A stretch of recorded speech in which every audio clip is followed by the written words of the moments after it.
Happy Friday, everybody. Welcome back for another week of Bioactive Live. We are live. We are here today. We're supposed to be here today with Andrew. He'll be joining us shortly. But in the meantime, my name is Mark from MI Beneficials. With me, as always, we have Brian from Rubber Ducky Isopods and Kevin from OK Calix. We like I said, Andrew's joining us from Biotactics tonight. He's running about 15 minutes late or half an hour late now. Just has some babysitter issues, something that the three of us can all relate on. So we're going to give the man his time. And in the meantime, we're going to just catch up a little bit here while people start to kind of funnel in. And we will have some predatory mites under the scope here shortly. Kevin, you were just holding up a giant bag of seeds. We were talking about kind of what's going on in the backyard this time of the season for you. You said you're about 2 weeks out from harvest, so seeds are a dropping. Tell us about what's going on over there.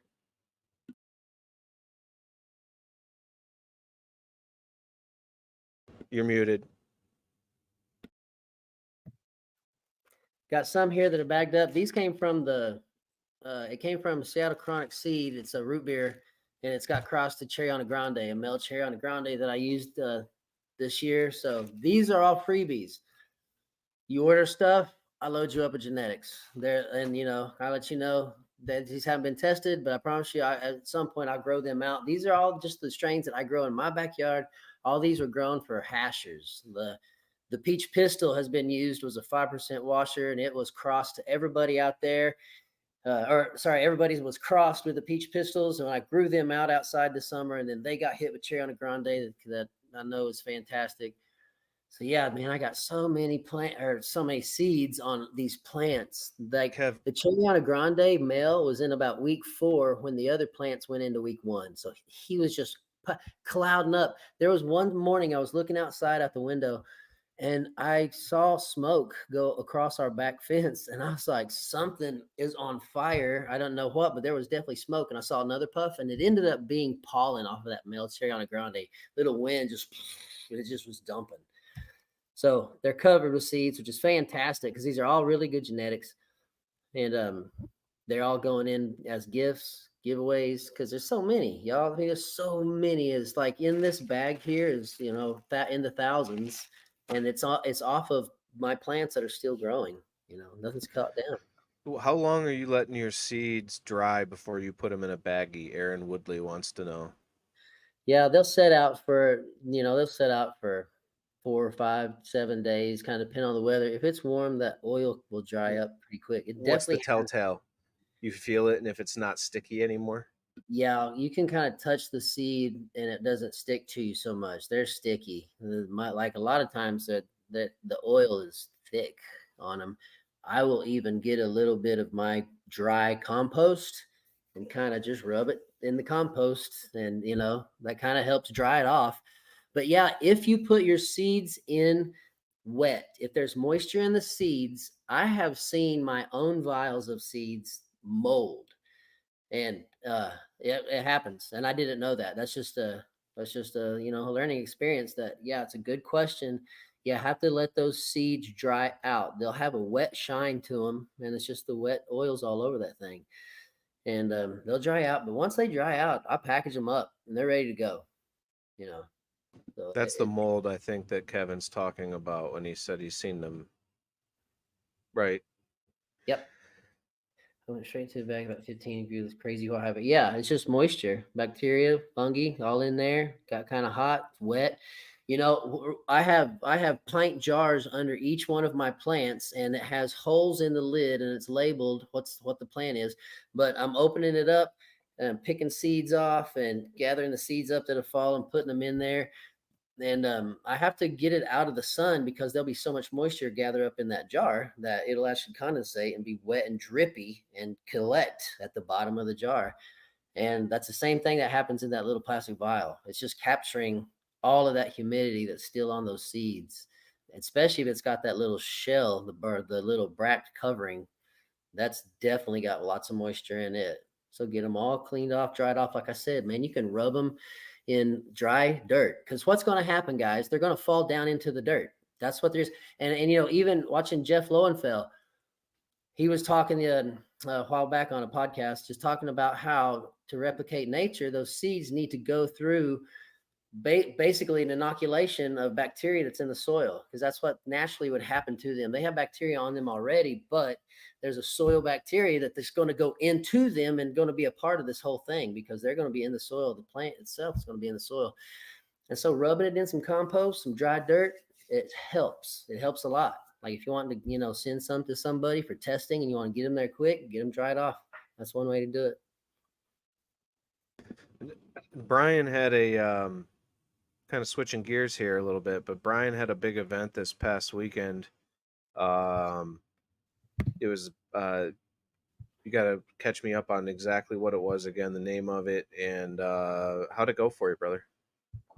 Yeah, so there's a big expo, reptile expo around here in like the Colorado area, Kansas area, and all that. Unfortunately, that person had to bow out of Colorado, and so it left a void for these large, classy reptile events. And one of the longtime reptile breeders, snake breeders here in Colorado, the Sloans. The Sloans have taken the step to create something that I think the rest of the reptile community here in Colorado is extremely grateful for.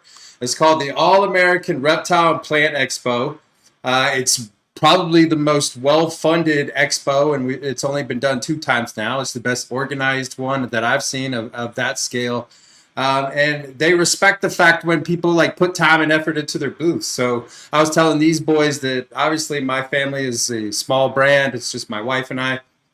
But this weekend we were fortunate enough to be between multi-million-dollar companies. I mean, some of these companies have unbelievable amounts of money. And so to be in that, basically that same lunch table in the front row when everybody comes in made a dramatic difference in the way that I think people looked at my brand. Other vendors and stuff that I had never met before, because this is such prestigious, came up to me from around the country.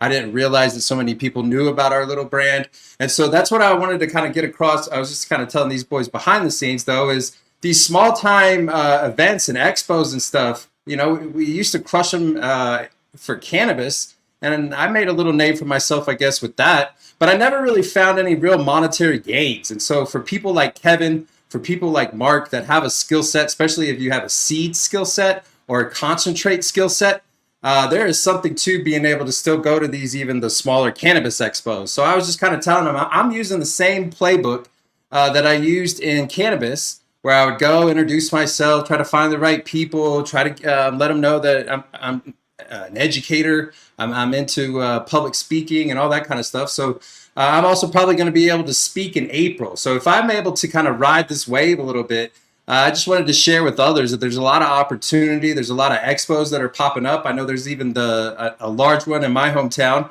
in Atlanta, Georgia this weekend that a lot of people are going to. So if you're into building soil systems, in my opinion, the time is now. There's a lot of opportunity for people that understand or want to understand soil systems, and then taking it to the next level like Kevin has, watching us on Friday nights. Just wanted to let you know that there's a way to take those skill sets and be able to take care of your family. And I'm doing it in real time. I'm trying not to always talk about it, but I want you guys to know that behind the scenes, there is some real opportunity here. And for those that hear it, I hope that you go in your little hometown and make a name for yourself, because there's plenty of opportunity. And again, shout out last week to Kevin to be able to send the IMO samples, then to have Organic Alexa look them over. I don't think the reptile community understands what that show was last weekend.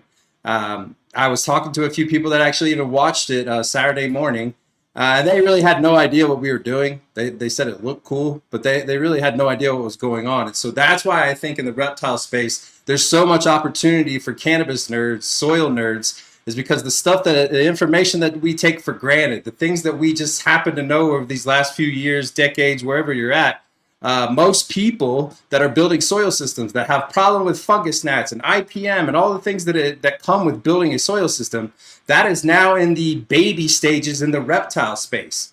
And so for a lot of us that feel jaded, I'm talking about myself here, with the cannabis community with some of it, and the way that you kind of get treated by the suits, not really by other breeders and stuff, or the hoodies, as we used to like to say, but the suits themselves are always kind of out for one another.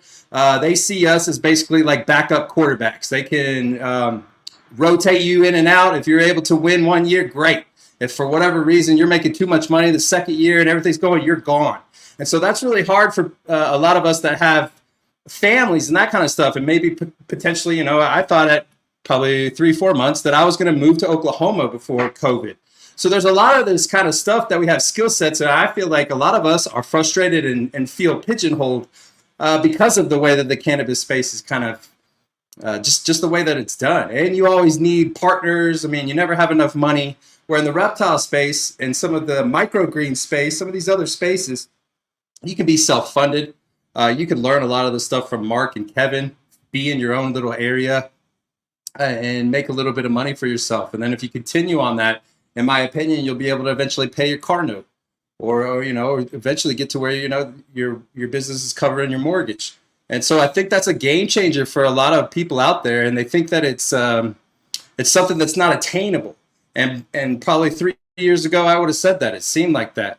But I think there's some real vision here. And because we're kind of just killing time today, I just wanted to share that with you guys. Not everybody's going to hear that. Not everybody's going to even really want to be an entrepreneur, which I could understand.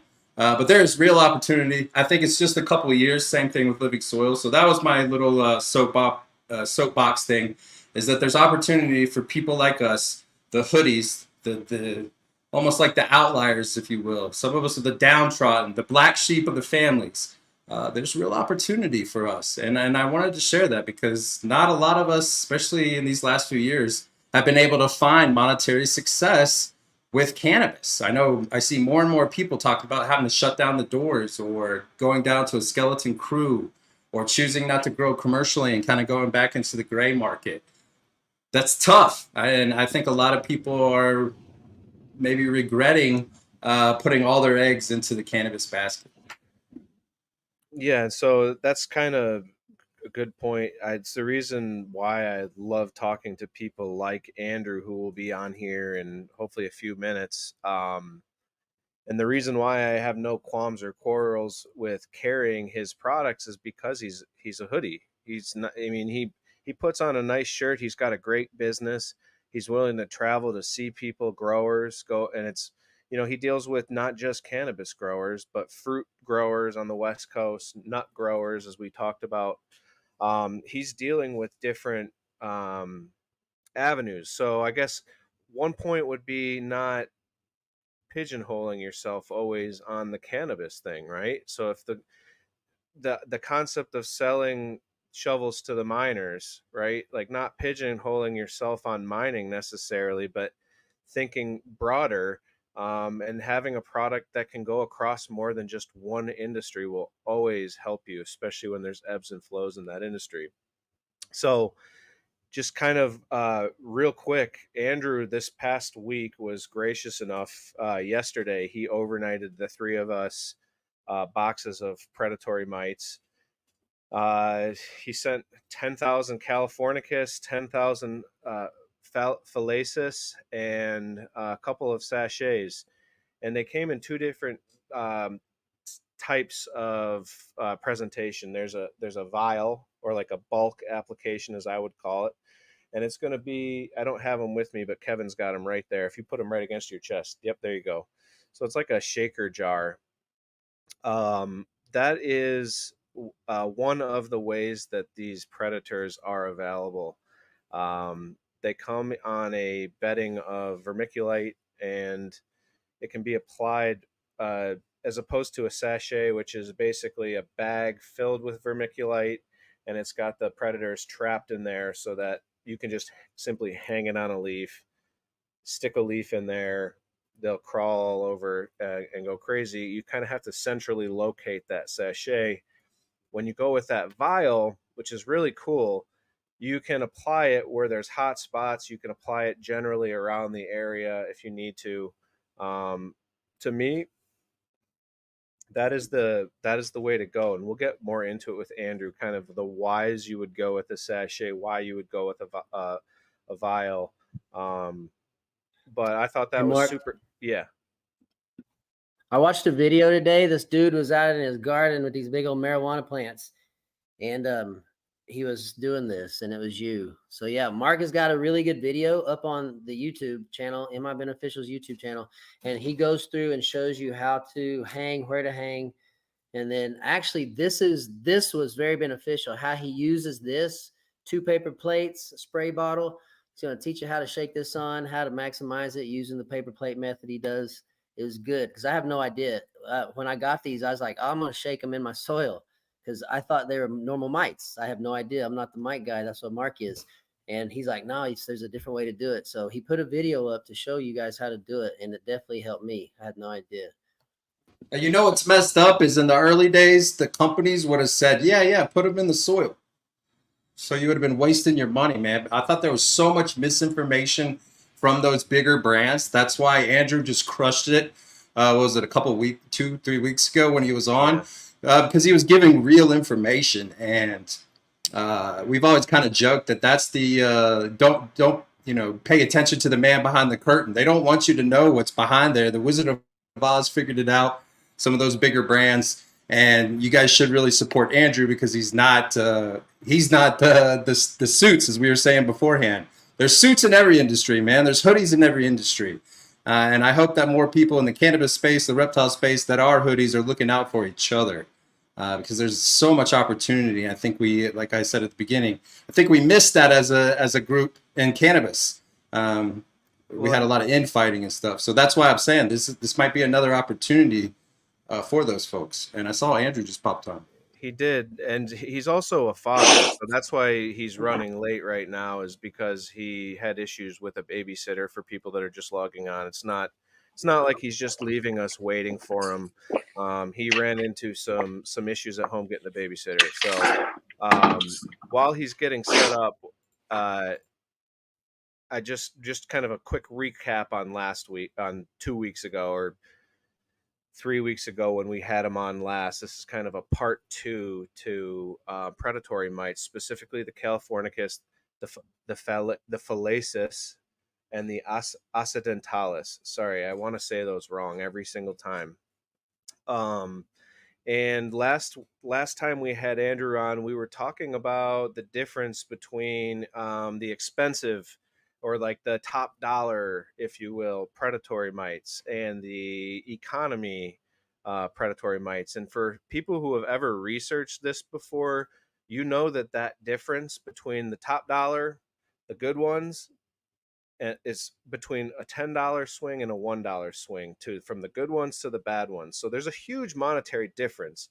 And the reason there's such a difference is because some are raised overseas in bulk, some are raised domestically, and then which equates to getting them quicker, getting a fresher product here in the States. Of course, for people watching overseas, obviously that's not always going to be the case. But the second thing, which is the most important thing, and where Andrew has his real avenue and what sets him apart as a beneficial insectary, is that he rears his predatory mites on actual spider mites. So his specialty is rearing spider mites, essentially, to be able to rear these super effective killing machines that are still genetically geared towards actually hunting. So with no further ado, Andrew, we've been kind of just catching up and telling people you're coming on. We let everybody know his babysitter issues, but with no further ado, welcome back to the show, Andrew. And I've been running around for the past 3.5 hours, so I'm now I'm sweating through my shirt. But you are correct. I'm the only insectary that I know of that actually that doesn't try to make the cheapest predatory mites as possible. I of course always try to lower my costs, but finding the cheapest possible thing to rear the predators on so you can sell them is not my goal. My goal is to make the best ones I possibly can, of course, for as cheap as I possibly can. And the difference in those rearing practices is just astronomical. Like, and it allows me to rear species that no one else has, because they don't, like Fallacis and Occidentalis, and then another one, Longipes, they don't respond to the factitious food sources that you see in the traditionally reared predatory mites. Which is, it's a lot of words, right? So, but if you slow it down and kind of try to understand exactly what's being said there, that is the difference between an effective biocontrol and one that's not, right? And I think that's where this myth came along for the longest time. And what Brian was talking about right before you came on, Andrew, was this Wizard of Oz. I think I posted a video. You can't really see it on yours because you're on the small screen. We'll get it back on. Let's get you on the big screen. But I forgot my train of thought. What he's showing you there is that. See if we can see it. Can you see it? Yeah, you guys got some. They're covered, dude. It's covered. Yeah, see, like with traditional Californicus, those wouldn't be Californicus. They would be like the food mite that they reared on. Like, you have to really look through the media to find the predators. Right. Yeah. And I totally lost my train of thought, and I'm having a complete hiccup here. But tonight, what we're doing is I think it's a really cool experience to go live and to be able to show people this with you, Andrew. I mean, it's truly a priceless experience. And I think we need to schedule another one, because, okay, so I have this 40-inch monitor with a HDMI to this microscope, and I have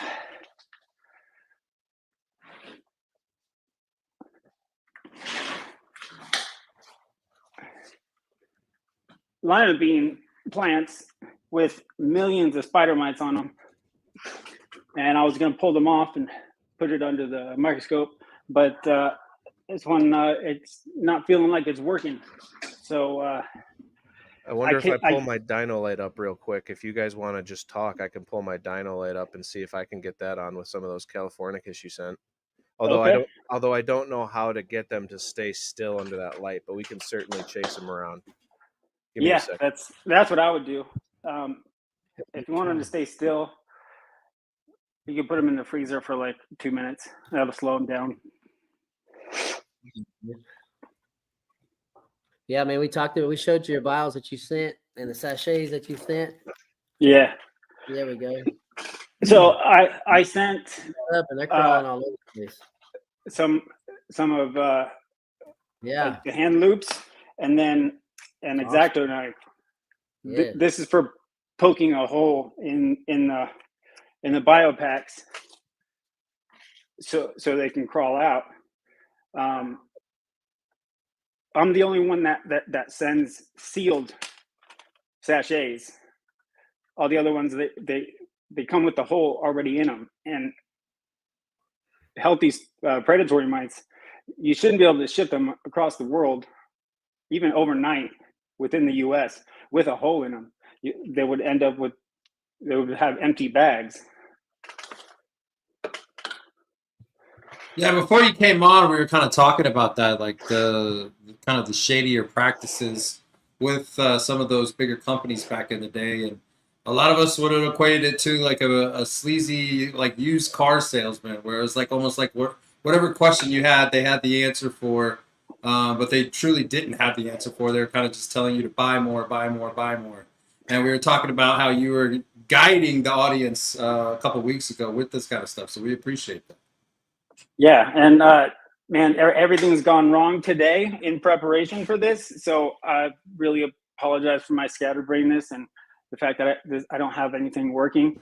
But well, the part you also missed was where I explained that you sent us all these packages. Yeah, I was all ready, and then today just went to shit. Well, it Way was to go, super man. Don't worry about it at all. Don't you worry super about it. useful. Yeah, we appreciate this, man. I just went outside and saw it on my. We're glad you're here, Andrew. So don't worry about any of that mess. We know what to talk about. We don't have to have everything. We got it. I was really excited to show you guys because you can see them in real time. It takes about a minute for an adult female to suck the guts out of another adult female spider mite. But then with the eggs, they'll grab onto the eggs and they look all plump and shiny, and then they get all dull, and then they look like a deflated ball, and then they'll toss it to the side and then keep growing. It's crazy. Or like we'll see a predator egg hatching live. It looks like an egg that just sprouts legs and starts walking. Pretty cool. So Andrew, one thing that I was kind of explaining was about the bio. So you have like a bulk bottle application, which I actually personally love, especially when you learn the simple process of applying it. And then you also like these, but like or more full. Like a bio vial, like your bio vials, and then you have obviously your sachet, which is really easy. This one's Persimmilus. Those are cool. See how they're red? Man, I wish. That's okay. I'm gonna pull up my Dino Light here. But this is our pure spider, our pure predatory mite media. But hey, there you go. That looks like a piece of vermiculite.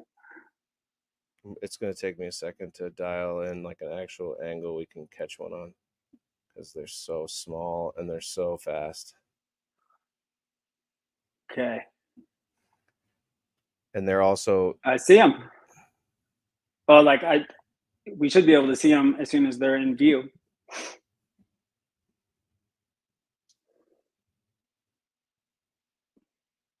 Do you have the lid? Oh, wait. There's one.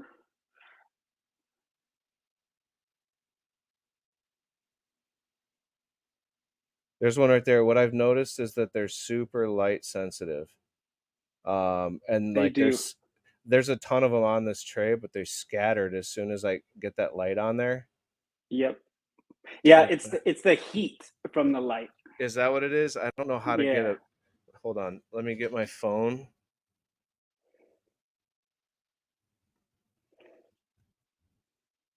Turn off the light. Is that on a piece of paper? Yes.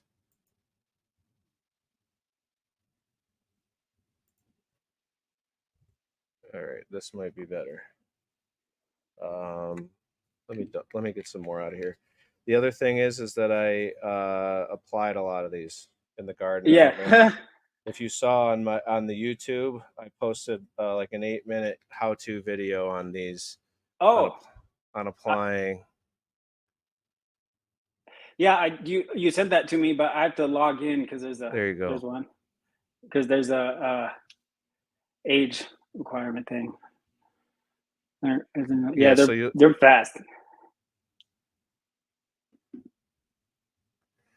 So let's talk about anatomical differences, right? So I have Californicus up here. Let me see if I can get one under the scope, because they're pretty much clear. They might have they have like a little tiny bit maybe of brown in them. There's one. That one's. It looks like a male. I'm gonna try to zoom in even more on this. Sorry, everybody. There's another one coming.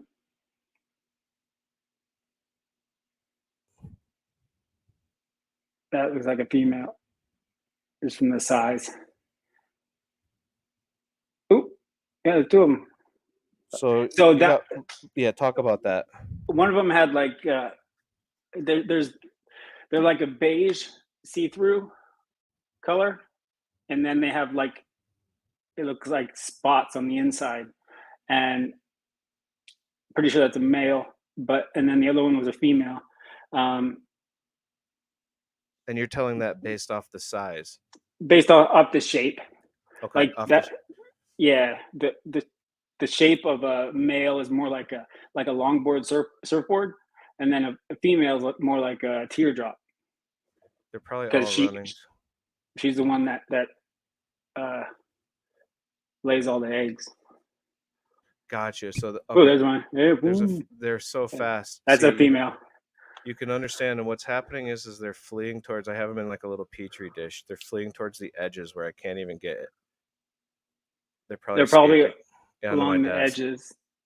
Yeah, there's some dead ones in there. That's not good.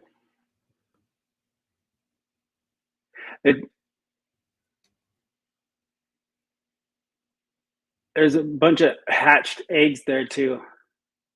Is that what you're seeing? Yeah. See where the black dot? Yep. Those black dots. If you go down to the left, oh, there's one. There's another one. Yeah. But like I said, they're very, very photosensitive. Like they're hiding underneath these vermiculite rocks right now to get away from that really bright light that I have. Like this poor guy. But again, this is a Californicus, so that's there he goes under the paper. Okay. So Californicus and Fallacis, it's Northern California cousin. They're almost impossible to tell apart. The Fallacis, you have to look at them from the like you have to look at them from the side, and they have like hair on their rear ends that they both have hair, but they have to angle a certain way for them to be Fallacis versus Californicus. And like, what kind of zoom are you under to be able to tell that? Because I think right now we're under about 50x. At least 100, but also you have to keep them still and look at them from the side. So instead of looking down on them, you have to look at them from the side. I can't even get that accomplished with the springtail. No, it's very difficult. I've had universities send back samples saying send it to a different university. It's either a Californicus or Fallacis. Okay. Yeah, we don't know. Thanks. So those are type 2s, and Andersoni and Swirsky look also very similar to Californicus. Like the Neoseiulus or Amblicius, they all look the same, look very, very similar. Andrew? Yeah. Just real quick while everybody's looking at this, can you kind of go over what the Californicus is going to do for the cannabis and reptile community in their bioactive? Sure. So Californicus are native. Stuck. That's pretty cool watching. They are foliage predators, and they're native to the same environment that you want in flower. So on the warmer end and drier. So they can handle between like 70 and 98 degrees, and they can reproduce down as low as 40% relative humidity. So they'll eat all types of spider mites. Like there's two spot. There's Pacific mite. There's citrus red mite, broad mites, which aren't spider mites, but they eat broad. They control broad mites really well, and cyclamen mites. There's another mite called Lewis mite, clover mite, which Persimilis will not eat because it's not a heavy webbing spider mite. Citrus red mite, European red mite, all the spider mites, and then the small ones, the broad and cyclamen mites. And then I don't know how they would help with reptiles, but with cannabis, people are getting native. Oh, I just wanted to help clarify. So the thing is, all right, with the bioactive, people want to get into the bioactive. They've never really grown plants before. So they have their animal in a tank. They got their plants from Home Depot, and they get spider mites. And so once they get spider mites, they want to run from bioactive setups because they don't want that to affect their animal. So that's where a lot of this newer information is coming. You know, it's brand new to everyone pretty much on the reptile side. Well, Stradiolaelaps or Hypoaspis miles are great for any bioactive setup. they're about as hardy as you can get, and they've been helping like beekeepers with the varroa mite. They're just a necessity if you're going to have a bioactive, so a high life proportion environment. You want to have you're not going to go after a sterile environment. You want to have life that balances the pest life, like predators. So if you have spider mites, then that means you're on the plant side, you have a imbalance with pest and predator ratio. So what you want to do is bring in a predatory mite that can balance that that food chain in your bioactive space. And depending on what kind of environment, that like humidity and temperatures, you want to match the predator species with your goal environment. Now, how long would a Californicus live in like a bioactive setup? If there's, let's say it's the perfect environment, there is no predator, or I'm sorry, prey for the predator mites. Are they able to eat springtails or There's something? a baby right in the middle of the top. There's a baby top middle. So how do they'll feed on pollen? Okay. For as long as they can. And they're hunters first and foremost, so they're gonna seek out live food anywhere that they can, but they will live on pollen just so they don't starve to death. And they have been known to so like cattail pollen that will keep them around. So in an outdoor setting, right, we talked about this a little bit last time you were on.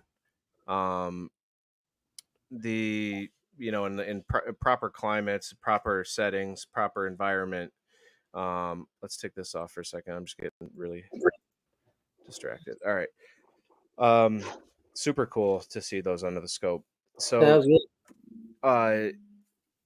in outdoor settings, right? Like, so on like a fruit orchard in Washington, obviously you're going to have ideal temperatures, ideal climate, all that going on to hopefully introduce a predatory species that can regenerate itself to some extent, right? Like that would probably be the goal in its natural environment. We call it establish. Right. So like basically peel back the time, more or less, like peel back the layers on time and reintroduce a species that was probably there before, acting in harmony with nature. Maybe not. It okay. was. So that kind of segues into my question is like, so for me in Michigan, just thinking about it, if I've got a banker plant or a banker crop growing with my cannabis of, let's say, lima beans, right? Which is what you grow that's not, obviously that's not the secret sauce, but that's like, we grow it on beans. You grow spider mites on beans. So if you have a source of food, and obviously I'm assuming that if I just grow some beans out in the yard, that spider mites will attract to that, right? Or they're going to go to that inherently. So like there's a lot of chlorophyll in the first batch of leaves in a bean plant, and so young leaves are softer, so spider mites are going to be attracted to it. And then so fresh growth, and then chlorophyll is their actual food. They suck the chlorophyll out of the leaves. So the lima beans are they go from seed to producing both of those things really quickly. And that's obviously where you want the action to really be. You don't want it on necessarily your money plants, whether it's cannabis or fruits and vegetables or whatever it is that you're growing. So like for me in a Michigan setting where it does get kind of cold, right? These Fallacis mites, if I were to grow like a winter rye with like a bean that does okay in those swing months, and give that area a bunch of heavy mulch to try to like insulate because I know that they To overwinter? so that I could kind of like build an overwintering den for those mites. And specifically and I'm going to say it wrong again. I see you like wince every time I say it. I can't figure out how to say this right, but Fallacis mites. Yeah, it sounds like so much like fellatio. Yeah, But it's okay. everybody That's what says it it's that on. way, so it's fine. It's always on the brain, so Yeah, it What's the clicks. It correct makes way? sense. Fallacis. Fallacis. Laces. So for people like me who are in a colder climate, Fallacis almost always makes the most sense, even indoor or outdoor, because indoor it's cold here a lot of the year in Michigan. You're going to be fighting climate controls to keep it at a high rate and high humidity that the other species might require, whereas those Fallacis are going to do better in those colder. They're kind of the answer Yeah. for us. So Fallacis is native to Michigan and the northern Midwest. so it is. I mean, there is a way to revigorate the land and kind of get that program back on a. Yeah. Is there any other tips you would have for that? Like, do I have it about right? Yeah, that's good. In the winter, like before like the snowfall, once it starts not warming up during the day, that's when they're gonna start hiding. But yeah, like you said, they wake up at a lower temperature than spider mites. So you want those to come out in the spring, early spring, and start looking for food, and they're going to find overwintering spider mites and whatever else you have. Like we've gotten some really good results on chili thrips with the Fallacis as well, and those are a big thing in Florida and East Coast for nurseries and crops there. The chili thrip, I think it came from China or India, and now it's just invasive all over the South. Let's like talk about like a program, right? For somebody Sure. who's like, so for me, the thing that really gets me amped up about growing outdoors, no-till style, and building inputs the way that we do and kind of jiving with nature is the whole regenerative aspect of this. So walk us through, like, how does would you recommend putting them in like preventative early in the season, then doing an application at the end? Like, walk us through that. Well, it depends on what you ended your season with. Like, if you were fighting spider mites like up until harvest, like October-ish, or pretty soon, then you're gonna change what you're gonna do to, like what are they called? Not augment, but You're gonna add more. add more. But yeah, um, you're gonna change what the recipe is for the next year, right? So, but if you weren't fighting anything towards the end of the year, then you want to bring in, I don't know, maybe some people use the square footage application rates. I like to go by cubic foot of foliage, or like foliage space. So maybe like 20,000 an acre, 20,000 predators per acre. Late April, early May should, like, if there is any pest population starting to build up, that would be enough to allow them to establish and to migrate to where that pressure is. So obviously, I mean, like, if you go in, it's weird because like I don't really have issues in. This is a microcosm of an example, but like for someone growing in their backyard, right? Don't necessarily have spider mites right like this year.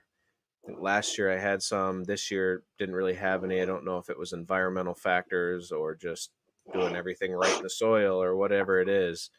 Are you like would because to me it would be beneficial, because like I said, last year had no issues, or last year had issues, this year no issues, next year might have issues.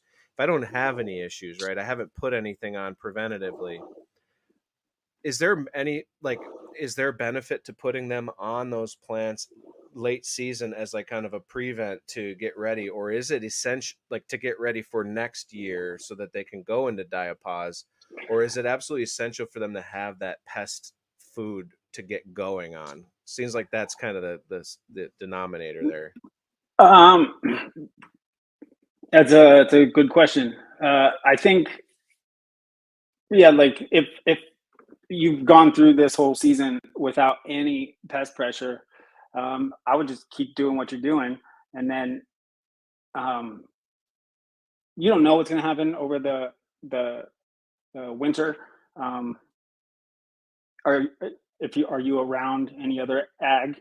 Because there's runoff and residue, like we found it in Riverside County, from chemicals that were used up in the San Gabriel Valley that weren't supposed to be used. So like there, I don't know how Michigan is with conventional ag, but Terrible. yeah.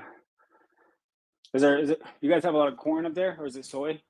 Well, so Go that's back and funny forth. you asked that, because, and this is, I'm also helping a friend out at his greenhouse, which is sitting right on the edge of a what used to be a cornfield. This year So that's just, they switched it to soy, right? yeah, And we do that. he's had nothing but problems, and it totally makes sense because they just are going crazy on that soy, these spider mites. Hmm. And then as soon as they spray with whatever chemical they're using, they migrate over into his greenhouse, I would Yeah, assume. and those spider mites, chances are they're probably toxic to any predator that's going to eat them.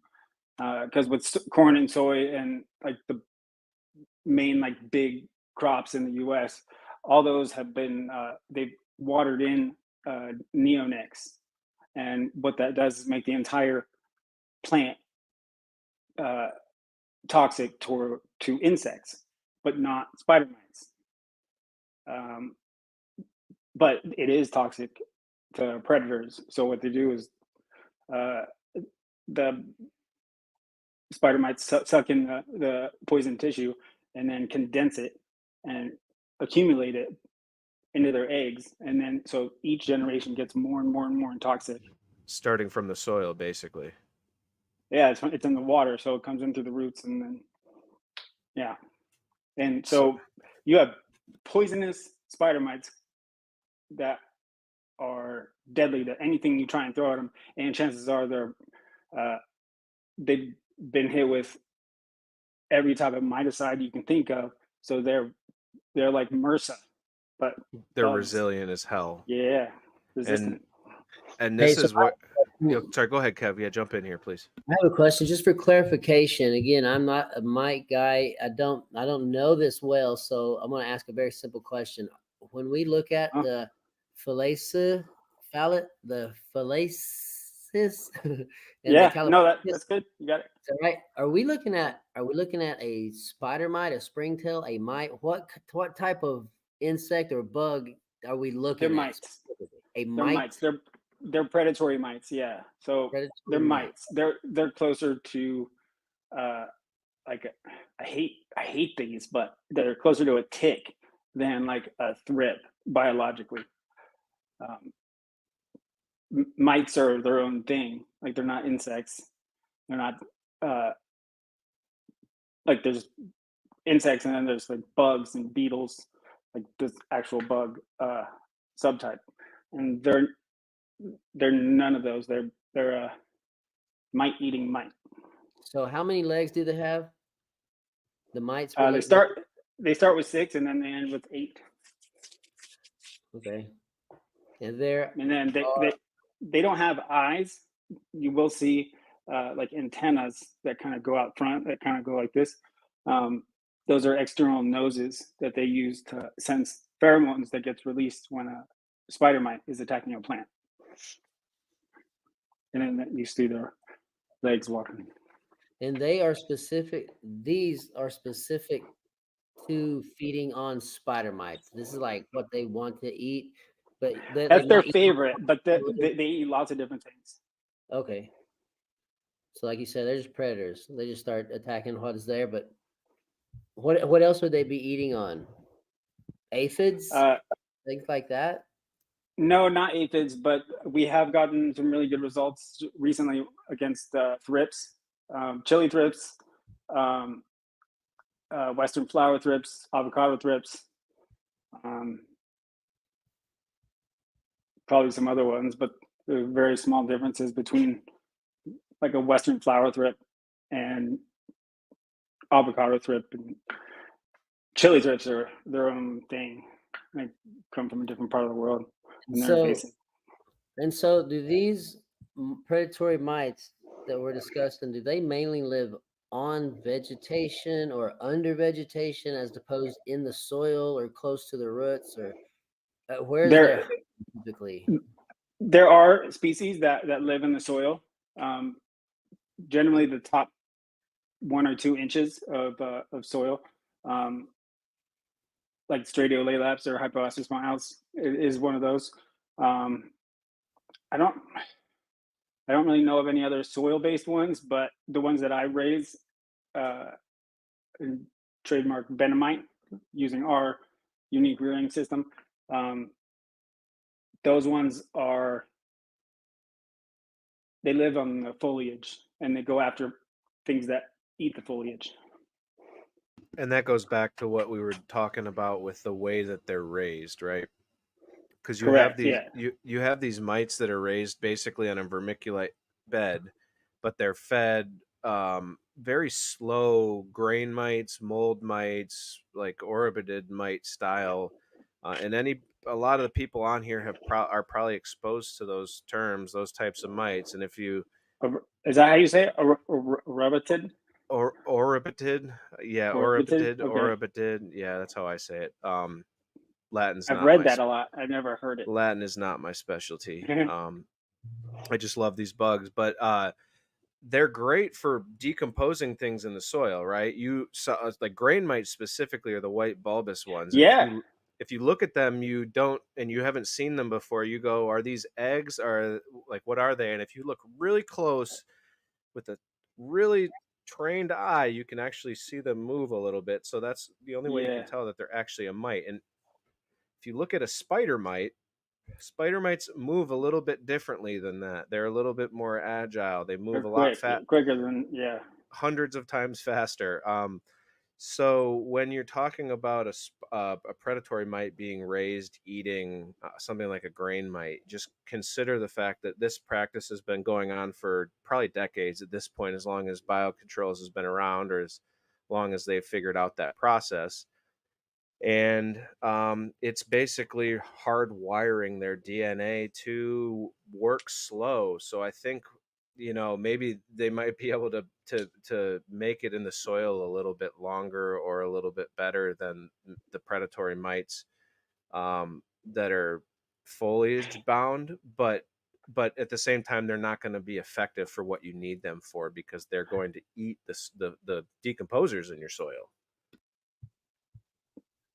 But you mean the predators that are raised on if they're raised on soil mites, they're going to supplement their diet with soil mites. I mean, over thousands of generations, it's natural selection. Like the ones that are better adapted to feeding on slow, like not spider mites, are gonna reproduce more.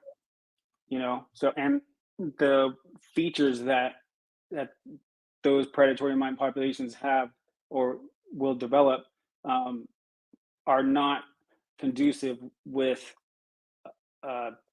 proper or natural spider mite consumption and control. So if you get predators for spider mites or russet mites or broad mites, you're not going to get the type of control that they could possibly do when they're reared on a natural food source. Like all the research and entomology, like papers and stuff, they say an adult female Californicus will eat X number of spider mites per day, and the natural ratio is like there's three females to one male. But then when you get them, That's a party. they're 50-50 or less, and then they've been reared for hundreds or thousands of generations on an unnatural food source, so they will only eat like 10% of what they're capable of. So, I got a question. Two questions. Why? So a spider mite is in that mite category you're talking. Why is it labeled a spider mite? because they web. They're not a spider like an arachnid, but they do shoot out webs. So that's why they're called spider mites. And so these spider mites they're able to come back from a good chemical dosing. It sounds like. They're going to be right next to the cockroaches after World War III. Nice. So the idea, it sounds like, is to not give them things that they can evolve with and actually hit them with these type of things that, just it's a battle. We all stay genetically the same, and try to overwhelm you. But like, do they ever evolve or change in ways to fight off other mites? That's a good question. So the ones that I rear, you can use, so they're raised on spider mite eggs, which is the easiest, most nutritious life stage. You can depend on them going in and eating broad mites right away, or chili thrips right away, even though they were raised on spider mites. When they're reared on a factitious food source, it takes them days to switch food sources naturally, or on their own, like 48 hours minimum, and then they still won't eat very much. So even though they've been documented that they will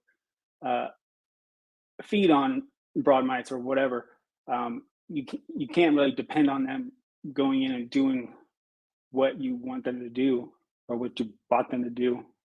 So there's two ways to approach releasing.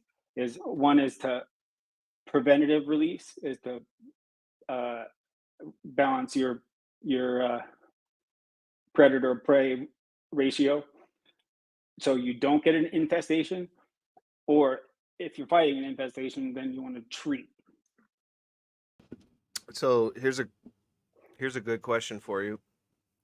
Family Trees 716 on Instagram.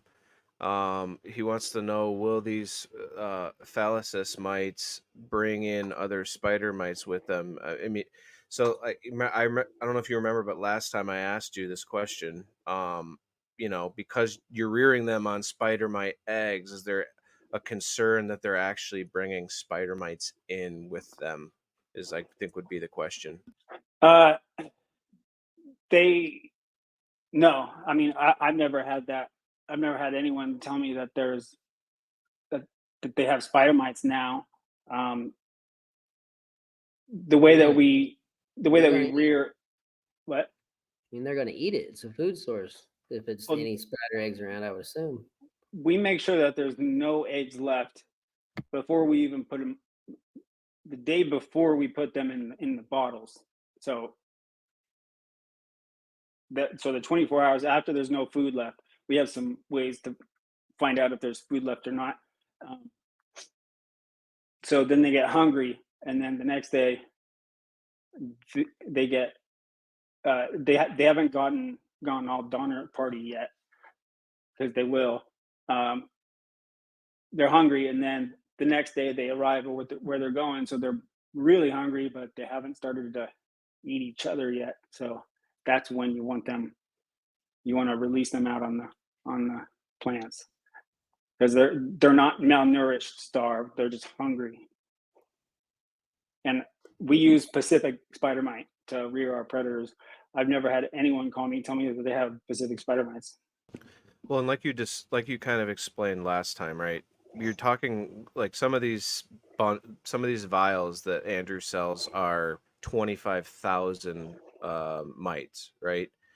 And it's what it is he's feeding his cultures, he's feeding them a number of spider mite eggs, to get that number, and what that to get to arrive at the number, on a very good scientific guess, because there's no way that you're counting microscopic organisms. But like he said before too, he always errs 30% higher, whatever the number was. But um, the I totally lost my train of thought again. I'm having a bad Well, night. we Yeah, trying. this is our pure media, right? So we have big containers of this stuff. So what we do is mix it all up so it's uniform. Take out let's say a 1 mil sample, count however much is in the 1 mil sample, and then do that 2 more times so we get an average of how much is in 1 mil. And then we measure how many mils are in this particular container. That's how we get an average. So then we know how many mils to put in for a bottle of 5,000, 10,000, or So the 1,000. point, yeah, right. So I guess I remember the point I was trying to make is that it truly, right from culture, right from where they're reared, it's a numbers game, right? So if you don't have Yes. tons of numbers on the plant, this is a preventative application. Um, it's going to save you a lot of money if you go at this from a prevent standpoint, because there's a calculation, and it's a numbers game. If you've got a bad problem, you've got lots of numbers of spider mites, you need lots of predators to be able to control it in a timely fashion. It's just Mm-hmm. it literally just boils down to numbers. So understanding that there's some live spider mites eggs in those sachets, or they're raised on those, and God forbid one were to drip in there, they need food to survive. Like it's again, it's a calculation. It's like it's a double-edged sword. Like it's better when they have food, like they're gonna crank and go harder, but it's bad that they have food because there's spider mites on your plants. Yeah, So that's a natural concern when I say like, "Oh, I read them on spider mites." Like, wait, so you're sending me spider mites too? No, but uh, even if there were any, by the time they get there, I've seen how, like, I know exactly how many eggs I'm feeding every 24 hours.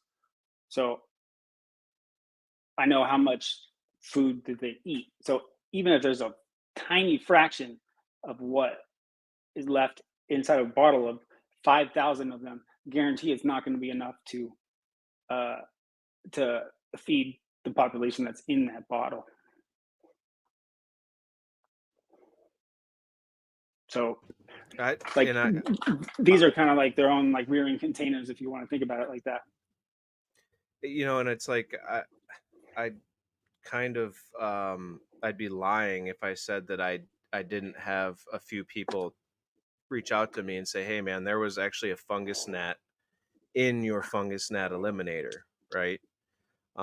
And it the thing you got to understand about nature and about the whole process of eliminating a spider.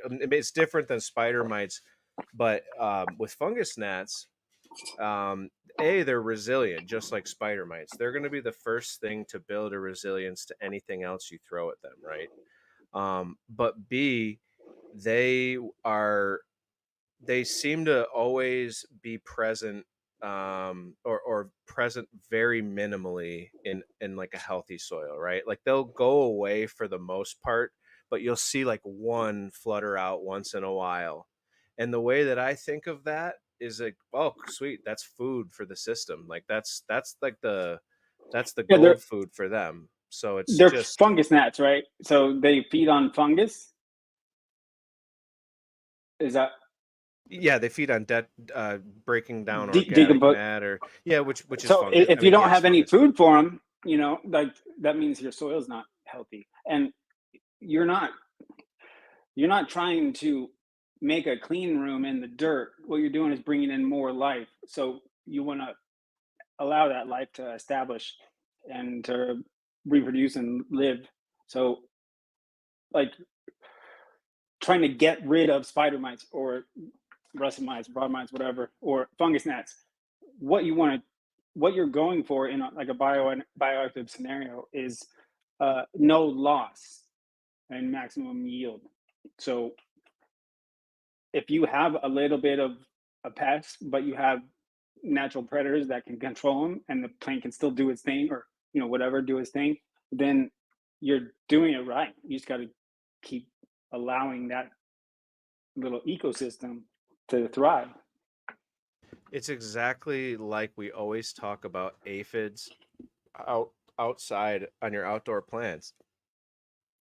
If you don't have a little bit of aphids, that means that you've nuked your plants, which means you don't have a biome going on at the foliar level, which means that you don't have some protections, which means a lot of things, right? So understanding that, even like with spider mites, perfect example, as long as you have the tools in place fighting them in the right direction, those plants are going to react positively, and eventually it's going to ebb out. Aphids are a little bit like more hands off. Anything you really do on them is, to me, is a detriment. They're never going to be a big enough problem outdoors that I'm going to need to do anything to attack them, because I'm building the environment around me to invite all the predatory species, so that now I can trust the process of nature going on. Exactly. That's my mindset, and that's why I ask a lot about the regenerative questions, like, how do I get these mites to come back? Like, how can I make it make it an environment where everybody's able to Without come bringing back? in spider mites, and Yeah. hope that they come back. I Yeah, because think I'm not going to throw spider mites on my plants so that I have yeah, predatory mites to brag about. That's not going to happen. that's a risky scenario. Yeah. I think with the habits and methods of our entire agriculture community in the US, I think it's more and more risky to hope that your water is still clean and there's no drift from any of the ag nearby, uh, to where uh, your native populations every single year are going to be what they should be. So I think even just like a small release every May or so uh, would be the safest way to bring in predatory species, native predatory species, to let them. I call it a clean sweep. If you put them on the plants, they'll hunt their way out, and then go and then they'll land on the banker plants. And that's why having banker plants is a beautiful thing, because you want that standing army approach, right? You want spider mites. Like, that's how you get over. And this is, again, back outdoors, but like, this is how you get over that hump of having to have spider mites on your money plants, is you have banker plants that have spider mites. That's how you keep Yeah. these guys around. So I live in Murrieta, California, and Temecula is the next city over. Um, and Temecula is like the Southern California wine country, and I've driven around to like all the wineries, and none of them have any spider mite issues. Like, lots of acres of vineyards, and when I was walking around with the PCAs, I noticed that they all had rose bushes on the end of every row, and the native Californicus, they're tough and they show up. They don't treat with any miticides. And when I was scouting like this one in particular, I found spider mites and then a predator egg, and they said that they haven't released any predators in years. They said, and this was like in 2017, 2018. The power of a healthy ecosystem, and just Yeah. knowing the right banker plants to plant. That's why we keep looking for more knowledge on this stuff. Brian, let's drop into some questions here. It's great conversation, though. Brian, what do you got for us? Yeah, and again, Andrew, we appreciate this, man. I think a lot of the beginner people have a lot to learn anyway. So having you on multiple times is going to help the community as a whole. All right, this one's from. Oh, we answered that one. My bad. Here's a little Mark Nelson giving little shouts out to Mr. Kevin. We also got Rick Easley. I'm sorry, giving a little shout out as well. That Cherry on Grande Peach Pistols is terpy. We were discussing that earlier with Mark. Anyway, let's move on. Yeah. Yeah, we all know Kevin's got fire. That's no secret. IMO and seeds. So then he wants to know where he's sending the money. I would say just email him. That way, nothing. When you mention money in the DMs, it gets real shady. And I want to maybe put that out to you guys. From a guy that had 30,000 followers and his shit got deleted, right? And I lost it forever. I think when you're in the DMs, it can be real risky. And so that's why I think the Telegram thing, all the stuff that just got shut down with that, and the French went after him and all that. I think that's why Instagram, if you guys are on Instagram right now, you'll see a lot of the cannabis accounts are getting deleted and suspended, is because Mark Zuckerberg is terrified that that shit's going to happen to him. And so you got to be really careful with these cannabis accounts. I've told you guys on multiple podcasts, any social media, you're building your house on someone else's land. And so I just want you guys to remember that kind of stuff. You need some kind of backup. And don't talk about weight. Don't talk about genetics when you're talking about monetary stuff in the DMs. I think for a long time now, in my opinion, they've had an AI kind of system that is watching that kind of stuff. And I was talking about that shit in the early days. And so I think my account got flagged and then eventually got deleted. All right. David Harrell, he wants to know, can he put these in his chicken coops? Yeah, I would use Stradio Laylapse, the soil predators in the chicken coops. Those things have been shown to like help with any kind of like reptile mite, bird mites. Like they're still always finding new things to help that they will feed on, and they're about as resilient as you can get. But in the chicken coop, if there's no foliage, then none of the foliage predatory mites like Californicus or Fallacis. Yeah, I think black soldier fly larvae is another thing that seems like is almost like a standard for two reasons: being a food source and the larvae there munching up There you go. soft pets. And some of Kevin's IMO as well, and the chicken coop would probably go really far. Yep. And that's the real beauty of this. I mean, it's like there's layers upon layers, worlds upon worlds upon worlds. And so you only get to see that one world, and then you kind of learn about it, and then you learn deeper. And so it's almost, I don't really know how to describe it other than like the quantum physics type stuff where you almost need the person to be there to affect it. There's something to the soil food web. And I don't think any of us are even close to understanding it. So that's why Mother Nature should always be respected and just try to replicate as best we can, especially when we're trying to grow indoors. Yeah, don't fight against her. You're gonna lose. Those are all, you know, what you said, Brian. Those are all different forms of one function. You know, it looks at a chicken coop on a cannabis plant in the soil.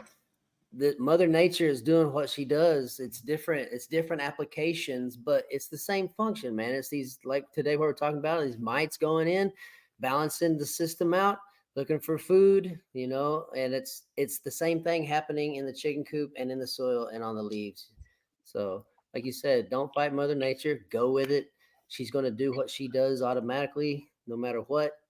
Applying these mites always help to keep the soil healthy. That's why they're called beneficial mites. This question is probably, we could start off with you, Kevin, since you're already up there, and finish off with Andrew. But if there's a bad bug in the living soil bed, and again, I would almost use quotations when you're talking bad bug, like when Kevin was talking briefly earlier. We need to know what that is. True. That's important. And you take 2 months off. Would the bad bugs die off, or would they come back the next time I plant in the beds again? And I brought this up because a real quick, easy answer would be like any kind of mite, russet, well, especially a spider mite. but God forbid you get a russet mite. Any kind of real wisdom I've ever heard shared that I would agree with is that now you just assume that you have that forever. And your IPM protocols are now associated with the fact that you've been affected with that. And now I give it to Kevin. Yeah, so my kind of philosophy or method is that things come and go. With food sources around, things come, and when that's gone, they leave. Because I watched Mother Nature for many seasons, and you had mentioned clover mites. Those are little bitty red mites. Is that right? Is that a clover mite? They're always red Clover looking. mites they look like black spider mites, and then like they're, instead of being equal legs, they have legs up front. They look like a crab, like a black crab spider mite. It's weird. There is another clover mite, like a red clover mite, right? Like it's a Yeah, ground harmless soil mite. I think it's like a bark mite. Okay. So it's 'Cause I'll- It different. looks like a giant persimmilus. Yeah, it's a different, totally different pest. It sounds like. Okay, so I'll have like that just as an example. I'll have those come and go. They'll be in my compost for a season and they'll be all over the place. Like they will be, it looks infested. You put your hand on my compost, you move it, you got them, you'll have a couple on your arm. You know, so like they just overwhelm for a while, but now they're not around again. And they're just totally not around. They're gone totally. So I just let Mother Nature do her thing. Like one thing that I'll do is grow something different, or grow mustard green, grow sunflowers, switch it up, grow different things, add a new IMO there, add a new IMO 3, mix up the biology and just change it up, because the assumption that I go with is it's out of balance a little bit, and the soil's going to be that way. You know, Mother Nature isn't perfect. She's chaotic, and she rides the line of chaos and order. And sometimes things get in order, sometimes things get into chaos. And she's always constantly going for balance, but things come and go. It fluctuates. That's how I ride my garden and, you know, my grow style. Andrew? Yeah, that's exactly right. Going back and forth, like riding the line of chaos and order. It always pulls back to the middle. That's good way to put it. Living soil bed, you take 2 months off with the bed bugs die off. Let's say that they're talking about spider mites. Let's say that they're talking about like russets or okay, so let's say two-spotted. you harvest and then you just leave the living soil without amending it or anything. Yeah, there's so many variables that it's hard to give the good spider answer. mites. I mean, are you continuing to water? You know, that if you just leave it, chances are anything that is starting to fester at the time of harvest with no water, there's going to be a ton of stress. It's going to attract and cause the reproduction of any pest mites that are going to be in there, or insect pests or pest insect. You almost want it to break down faster. You want it to yeah. So if you have to leave for 2 months, then I would prep it so it's gonna just make really good mulch for 2 months. And get some Stratiolaelips in there, get some rogue beetles, get some predators, make sure that there's lots of competition. Yeah, and if you've nuked your soil, right? Like let's say you've been fighting something in the soil that you thought was an issue, and you've been hitting it with oils or root drenches, as they like to call it, with products. You can pretty much guarantee that those spider mites are going to be sticking around. Root aphids are going to take over the entire area. Yeah. So having the biodiversity in there is so crucial, and having the composting action. Great point, Andrew. We need to have Andrew come back just for a show on root aphids, because I think in the early days, Andrew, I don't know how much you know about cannabis cultivation, but spider mites were destroying crops. And then it got to the point where everyone was laughing, like, all right, spider mites ain't that bad. It sucks, but maybe we should be paying a little more attention. The webbing there kind of means that you're being lazy.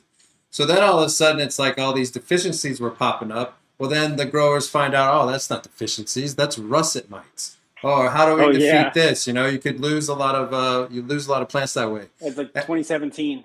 Yeah. 2016, 2017. And so now I would say since COVID and onward, it's root aphids, and root aphids has been the new boogeyman. And so I think that would be fun to kind of pick your brain as well as Mark's on how to be preventative in that, and then also how do we react, because that's one of those, like with russets, you have to react quickly. Like if you somehow got russets, didn't know about it, went on vacation and came back, I mean, it's game over. You're going to have to be scrubbing those walls and stuff. So this is a very time-sensitive thing that we're also talking about today. Yeah, root aphids aren't really my thing. I think aphids and octopi, are more than likely from another planet.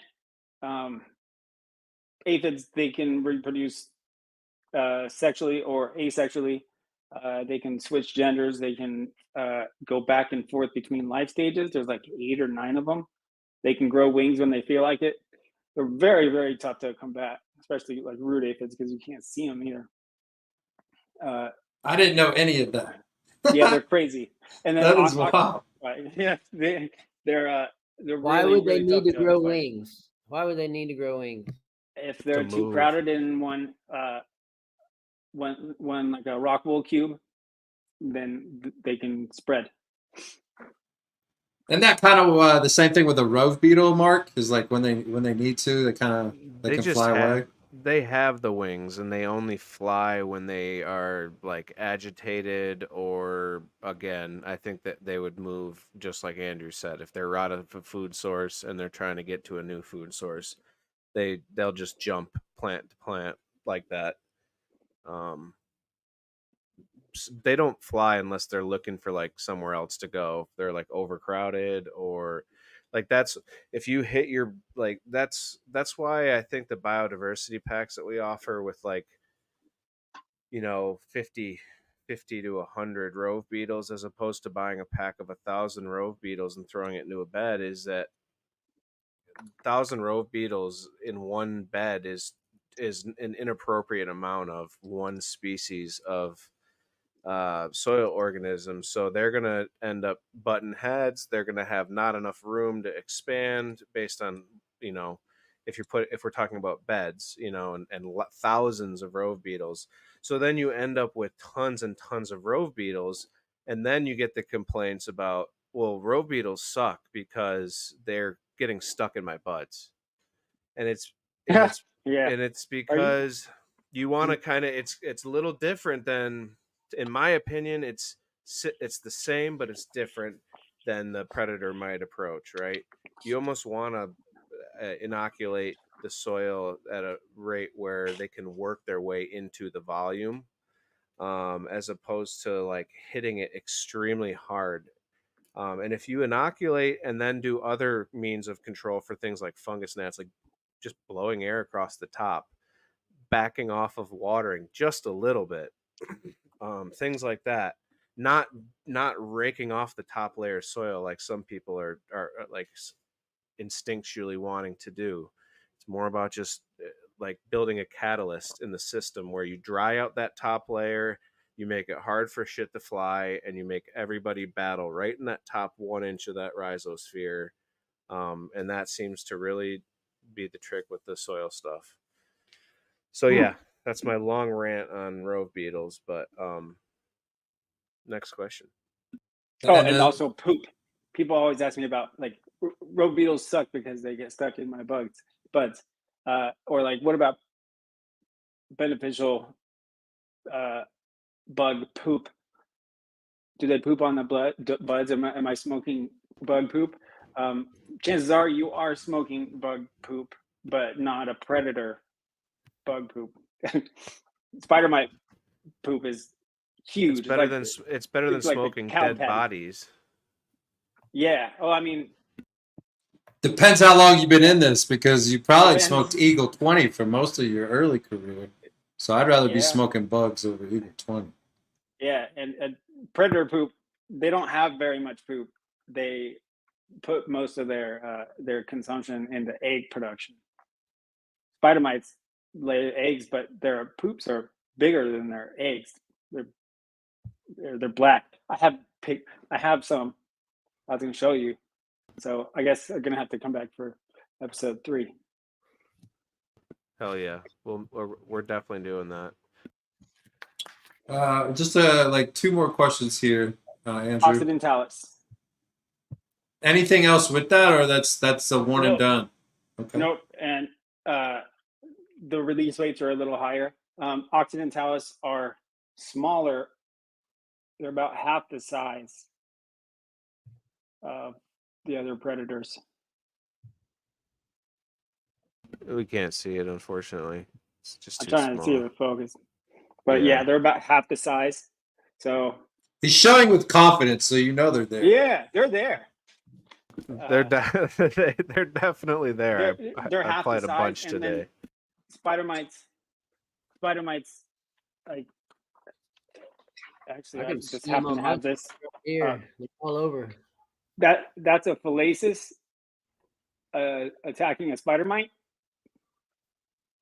Yeah, so the one with the black little spot in its body, or two spots that look like one big black, that's a two-spotted spider mite there. With the red eyes.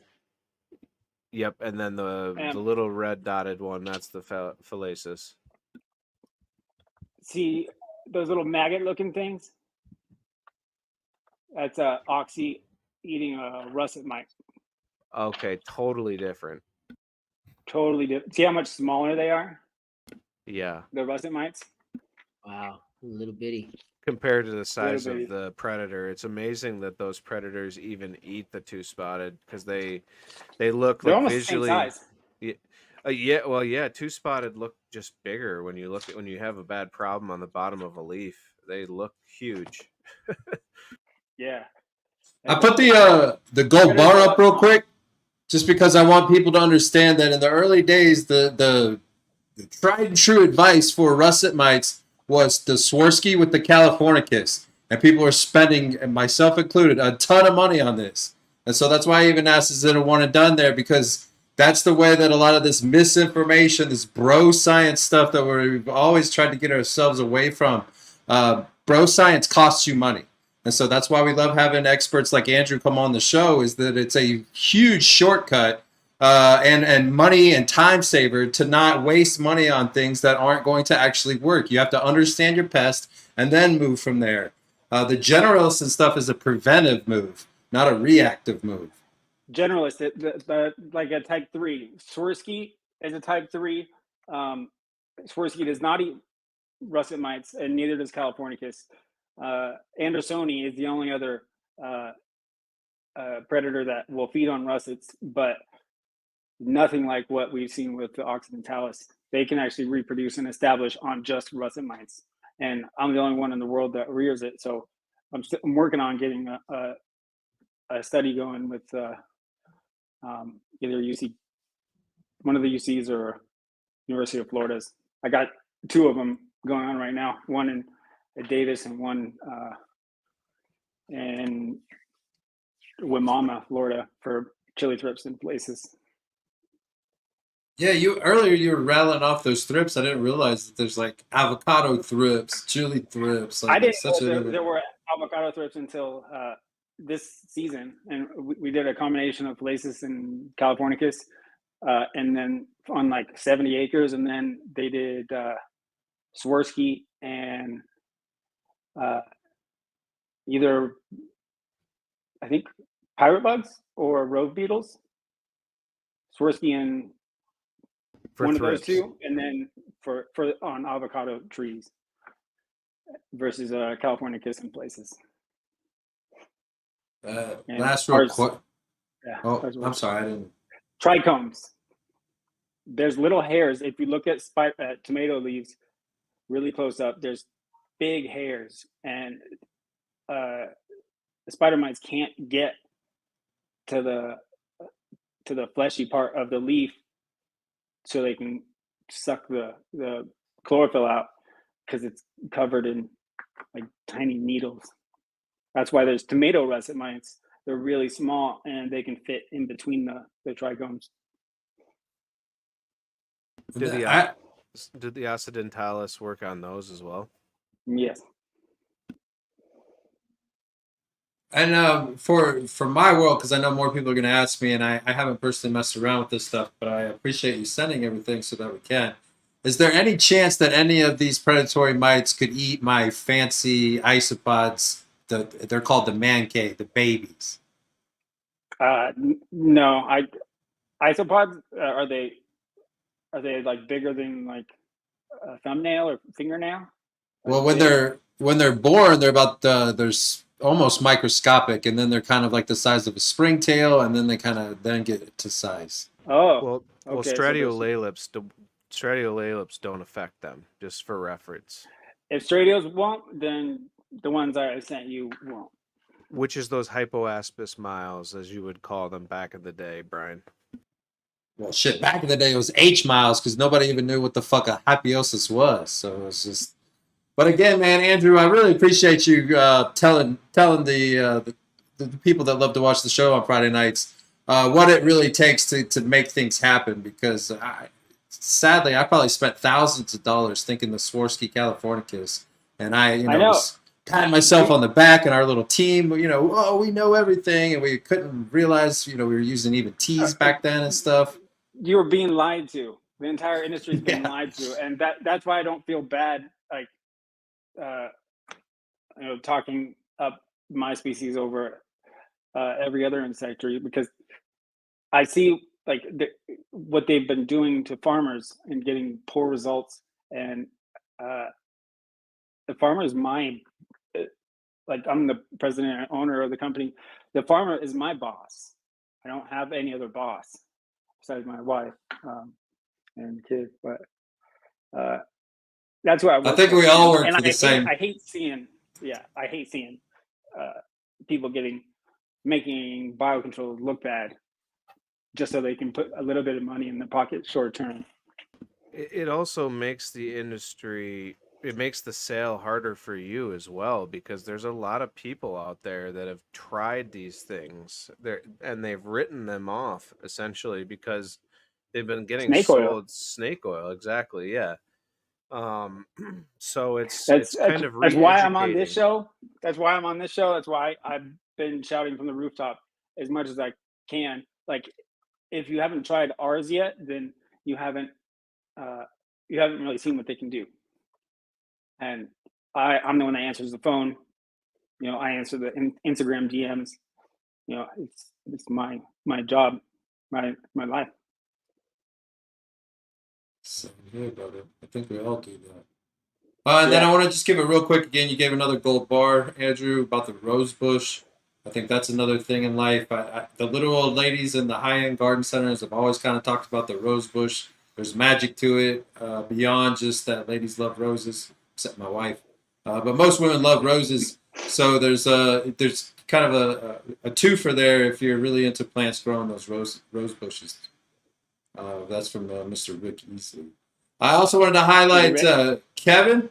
Got a lot coming up in October. I know you have like 5 or 6 spots left for your, I would say, education, very hands-on course. And I've personally taken one from Chris Trump, which is our guest for next week. But I think this is kind of now moving into that next level stuff. So there's there's the OG type mentors. And then in my opinion, buddy, you're one of the ones among others that is carrying the torch, like Marco and a couple others that are just really out there. So I just wanted to highlight that and let you talk about that for a moment. Yeah, man. Thanks, Brian. We've got the October 19th Autumn Immersive. Growcast and OK Calyx joined up. I am teaching the entire day. We're going to be making lots of inputs. I've been posting on Instagram different inputs, liquid and dry inputs that I'm making right now. And a lot of these things I'm making right now for the class so that we can see the end product. But then what the attendants will do is they'll be making the products themselves. And some of those products that we make will be my product, because I make this stuff and I use it myself. But I'm bringing, like, say, 4 jars of EM5. That'll be for the class. But then we make some new EM5 and I'll be taking some of that back for myself. So I'll be giving you the stuff that I made and actually use here, but then I'll be teaching you how to use it, and I'm going to make sure you make it right, because it's going to go back to me using some of it again. So October 19th, go to growcastpodcast.com. We've got about 7 tickets left, and we will sell out It's going to be all day long out in the woods, showing you where to go, how to process it, how to use it. And then actually the weekend before that, October 12th through the 13th, is the Oklahoma Mushroom. I will be speaking called Let There Be Soil. Let there be soil, and I'll be teaching you how to make your own soil, how to create your own soil from raw materials. So October 12th through the 13th, and next week I've got 2 free tickets to that mushroom festival, and I will give those away. Now, what I'm going to do though, it's got to be somebody from Oklahoma, so you're not going to fly in from Cali or something like that. So I want it to be Oklahoma dudes that watch the show, and somehow I'm going to figure out a way that you guys will be able to get a chance to get those tickets. So go to okcalyxshop.com. I've got IMO 3 up on sale. It's the IMO 3 we discussed last week when Organic Alexa came on and said it's some of the best she's ever seen. I've got about 3 new piles out there that are ready to go. They dried out real well for the last few days. And then I'm pretty soon, guys, I'm about to put up my FEM genetics that we've been growing out all this summer. And they're looking good. They're big and frosty and terpy. That Cherryana Grande to Peach Pistols is fantastic. The Blaze Cherries to Peach Pistols is super cherry. So check it out, okcalyxshop.com. How about you, Brian? Yeah, we just had the All-American Reptile and Plant Expo. They're going to be in North Carolina, I think, in 2 weeks. Then back here in Kansas City in December. I will be at that show. That is a class act from everybody that has put it on behind the scenes. If you're a vendor and interested in that kind of stuff, it's one of those shows where you feel like your money is used for the right reasons, and marketing and advertising, all those things. So can't say enough nice things about everybody involved at that show. Looking forward to Repticon and some of the Loveland shows coming here in the next few weeks. So just excited to continue to build a brand. 2025, I got a lot of fun things in my basement. Thanks to some of these gentlemen on the show, I'm able to protect that stuff with the rogue beetles, with the H miles, Hypiosis miles, Schistomus, whatever the hell you want to call it. It is a game changer. And so when you have this diversity, it really allows you as a business owner to sleep well at night. So if you're a cannabis farmer, I don't know if you've ever, we mentioned spider mites and russet mites. If you ever get russet mites and you've never had them before, it keeps you up at night if that is how you pay your bills. And so to not ever have to experience that, or to have it minimalized by staying on top of this kind of stuff, is worth more than the money itself, because you're able to protect the cannabis. And I've said that for years. There's tons of great guys out there growing cannabis. But the really elite ones are not only growing these perpetual harvests, but are able to protect them and flip out seeds and that kind of stuff. And you're learning from one of them right here, Kevin. Mark's up there continuing to show you kind of like the homegrown stuff. I think, in my opinion, he has some of the best concentrates. I'm waiting for his stuff to get finished because I'm smoking some of this doo-doo, to be honest, over here in Colorado compared to what he's got. So the home grower is where it's at. I always give my tip of the hat to anybody that's growing their own. I hope in maybe a year or two to be able to have my own home where I can grow my own stuff, because I do miss that aspect to it. I think there is something very special about living soil that is grown with positive intentions. Mark? Big thank you to Andrew again for sending those packages out to us. Yeah, big thanks. I hope you get to watch. It was supposed to be an interactive show, but it didn't work out. Well, we definitely are going to have to do that on part 3, because right. that looks like a 6 setup behind you there. And regardless, it is priceless to be able to sit here with you, the Wizard of Oz, the guy behind the curtain, so to speak, who's willing to clarify some things for people, because it's not exactly clear. It hasn't been clear for years. And like you said, I think that the people selling the product have been getting lied to, at best case. Worst case, they knew the truth and they were selling bullshit, and selling the snake oil. So to know that there is options out there that are reared the right way, that actually work and are raised. You're looking at the lead biologist, the head salesman, the owner, CEO, and director of the board. Right there is Andrew. Not that he has a board, but you get the point. Not yet. And that's what Brian always harps on, this thing about it. You can do this. Like, small business, we're all doing it. We're all fathers. Our primary job is dad. And then we have our our businesses that we attend to and try to make a life for our family here. So just know that when you support the people on this show, you're supporting families. You're supporting regenerative culture, and you're supporting the show. So we love you all, and until next week, stay organic.